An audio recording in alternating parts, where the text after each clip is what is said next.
Ladies and gentlemen, welcome back to the 90 More podcast. My name is Kosi. Welcome back to brand new video, another match reaction where Liverpool have been blown away, where Liverpool have been obliterated by Real Madrid. This was a final 1 year ago. This was a final almost 5 months ago. And now, Real Madrid have come at the Anfield and done the unthinkable. This has never been happened. This has never happened in my life. I've not seen Liverpool this bad in the UEFA Champions League. This is the stage where they always deliver. This is the stage where they always perform. And yet today, they've been taken to school. They've been, I don't know, the right word right now, I cannot find it. Liverpool have been totally embarrassed. Real Madrid 5, Liverpool 2. Vinicius Jr. with 2 goals, Karim Benzema with 2. And what is very sad in this game is that Liverpool led the game 2-0 after 14 minutes. The problems at the back still continue. Joe Gomez is not good enough to play for Liverpool. That is no question. But it is not about one player. It cannot be about one player. It's about the whole team. It's about the selection. It's about everything with this Liverpool side. At a time when we thought it is time for them, it's right for them to play Real Madrid. It's time for them to play Real Madrid. Liverpool winning their last 2 games, at least in the Premier League, trying to bounce back. Real Madrid not in a very, very good form. They have a couple of injuries. If Madrid are blown away, Liverpool away from home, with those amount of injuries, with the likes of Toni Kroos, the likes of Aurelien Tchouameni out, what if this Real Madrid side have been flying? What if, just picture into, put it into account, if Real Madrid have been flying, if Real Madrid have been, fully equipped with each and every player, what would have happened? We're going to be diving into the game, but Liverpool fans, this is totally embarrassing. Look, I don't want to hear any jazz about, dragging the club out, dragging the club. That is not the solution. Definitely, it is not the solution, and we know the problem at Liverpool. What is very, very saddening, and why I rarely do videos on my podcast about Liverpool, is the problems at Liverpool are very visible, and everyone always talks about them, and they seem never to go away. They literally will never go away. Liverpool fans, talk to me in the comment box.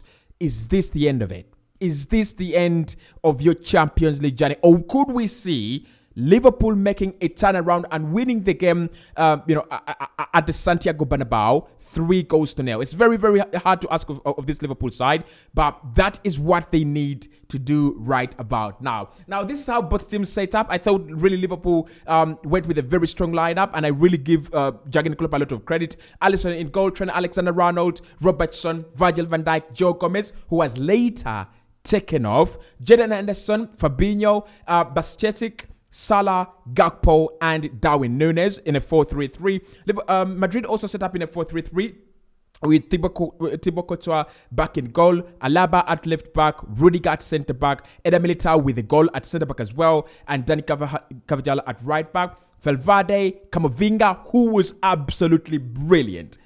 Absolutely brilliant. And Luka Modric, who is always brilliant. He's evergreen. On the forward line, Benzema with a brace, Vinicius Jr. with the brace, and Rodrigo, who was eventually taken off. Liverpool fans, what went wrong? So after 14 minutes, Liverpool have 2 goals, and they go into dream world, and all of us think this is going to be one of those nights where Liverpool exert that extra dominance as one of the biggest sides in Europe. They always turn up. Liverpool, AC Milan, Chelsea, Man United, Barcelona, Real Madrid. They always turn up for Champions League. They never stay at home, right? If you're looking for a true performance from Liverpool, it's always in the UEFA Champions League. But today, that was disgusting. That was absolutely spineless. That was disgusting from Liverpool. Let's look at the numbers, right? Let's look at the numbers. Liverpool had 9 shots on goal. Madrid had 9 on goal as well. Liverpool had 5 on target, scored 2. Madrid had 6 shots on target and scored 5. This could be one of those games where Madrid created an XG of like 6 and scored 5. That is incredible. That is incredible. And that has been the age. That has been the difference in this game. Liverpool not being clinical, and Madrid, of course, we know how clinical they are. We know when Vinicius Jr. is on his day. We know when Benzema is on his day. You look at the finishes Benzema has been making in this game. They are absolutely out of this world. Karim Benzema has been taking his time. Wow. I mean, it leaves you speechless.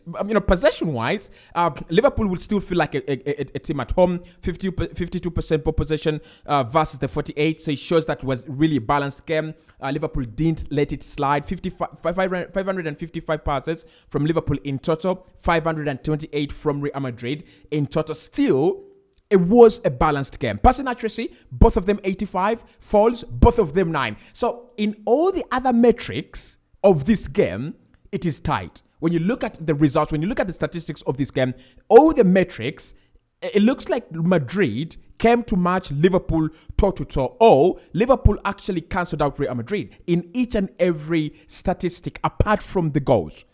It goes back to Darwin Núñez. It goes back to the clinical levels of this team. And Jurgen Klopp, just like Graham Potter, he's got to sit down and say, we are creating a heavy XG. How do we turn it into goals? I mean, like, you cannot have the same number of shots, the same number of shots on target with the team, and then the result is as bizarre as it is. 5 at the Anfield. Like 5. Oh my God. I just can't believe this. It's unbelievable. 5 at the Anfield. Liverpool, you've got to do better. But these are the key lessons from this game, and I think I'm going to look at Liverpool mostly, and then Madrid probably later at the end of the video. Number one, defensively, Liverpool have been a shambles all season, and this is where my problem is with Jurgen Klopp. He either is a little bit adamant, arrogant. I don't want to say stupid here, but I want to say, is he so arrogant? Is Jurgen Klopp so arrogant? Because for me, I understand why he goes with Joe Gomez over Joel Matip, because Joel Matip is a little bit slow, and his game is more of tactical, technical, rather than run with the guy and then defend him and all that. But when you look at this Madrid side, especially Karim Benzema, he's got the pace, he's got the energy, and he's so talented. I think I've seen Joel Matip match and cancel out Romelu Lukaku in a game. I'm not saying Lukaku is at the same level as Karim Benzema. That would be absolutely stupid for me to say. But I'm saying play Joel Matip. He's definitely better than Joe Gomez. Why don't you play your best players? I've asked this of managers all the time. I've asked it with Graham Potter. I've asked it with Mikel Arteta before. I've asked it with all the managers out there. Like, why don't you play your best players? If Joel Matip is better than Joe Gomez, doesn't matter if he doesn't have the pace. He's better. He's just the better guy. Play him in that game. As simple as that. So defensively, Liverpool have are really going to have questions to answer here. The midfield, shambles, absolute shambles. And look, I still don't blame the manager for the midfield chaos, because you look at what he went with. Jordan Henderson is what they have. Fabinho is what they have, and then Basetic is also what they have. Right? I mean, this just ends puts a conclusion to the debate. Is Basetic the answer to the Jude Bellingham call and everything? He's not. You need Jude Bellingham in that Liverpool side. You need Jude Bellingham in this team. But Liverpool, how did it happen? How did it go to 5?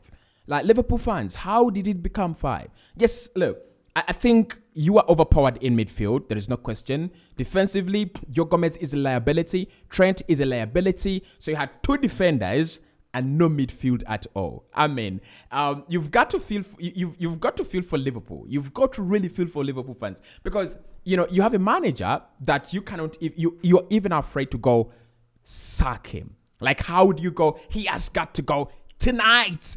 Like, you can't go. He's got to go tonight. He can't. You can't go. He's got to go tonight. Like, he can't go tonight. Okay. So I really, really feel pity for Liverpool. I really feel this is the worst result they've had in the season. And this takes them 10, 11 steps back, right? They've been on that recovery road, winning against Newcastle, which was a very good result.